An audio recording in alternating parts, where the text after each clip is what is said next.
This MMA 30 segment is powered by The Gun Store. Next time you're in Las Vegas, if you want to shoot a real machine gun, do it at The Gun Store at 2900 East Tropicana. I think Overeem's not going to do very well at all. I think that strikers in general that do very well keeping it on their feet, that don't want to go to the ground at all. Anderson Silva is a great example. I don't think he's ever shot at anybody. He keeps on the feet, but it's his footwork is so phenomenal. Not just his, obviously he's a very hard striker. He's put a lot of guys down. But his ability to move and be elusive. Overeem's a very powerful striker, but elusiveness I don't see. And so when you have two guys, sitting there and see who's going to go, well, then I think that favors the grappler. I don't think strikers are very, proficient in our sport unless they have great footwork to evade the takedown. Wow, that's a tough one. Alistair is definitely the more well-rounded fighter. I think mentally that Brock Lesnar is a national champion wrestler, and so he's not going to break unless he's unconscious or out of his wits. But Alistair Overeem could very easily knock him out. But I think Lesnar wins via grinding it out, and Alistair wins via knockout, and I'll probably go with Alistair.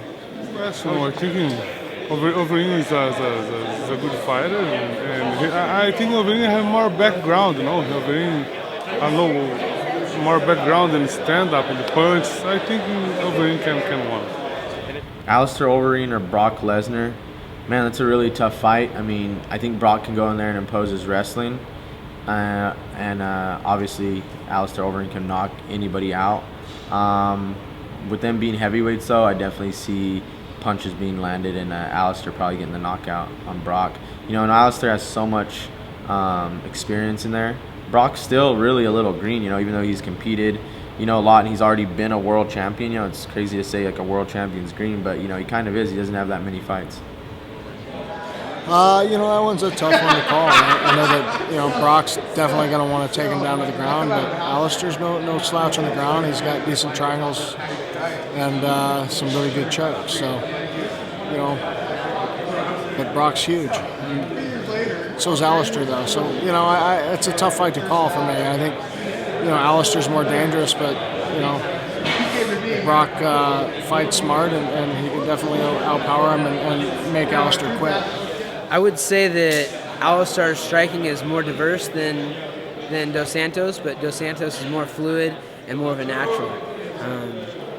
I think that Alistair was the K1 champion, so he's a better all-around striker. But if you take the top boxer and put him against the top kickboxer, I think the top boxer would win. I think Dos Santos have a good hands now. I think Dos Santos is the guy for being the top for a long time in the heavyweights. That's a good one. I would probably go with Alistair Overeem. Junior Dos Santos is more of a boxer, and I think he could have better hands than Alistair Overeem. But Alistair Overeem's K1 champion, and that means you're the best kickboxer on the planet. If you win K1 Grand Prix, and that's what Alistair's done. So, when you throw in the knees, punches, kicks, Alistair might be the best striker in MMA, best striker on the planet is the guy who wins K1, and, that's what he did. I would say Alistair's more technical, but, Junior Dos Santos looks like he's got quite a bit more power. This MMA 30 segment is powered by The Gun Store. Next time you're in Las Vegas, if you want to shoot a real machine gun, do it at The Gun Store at 2900 East Tropicana.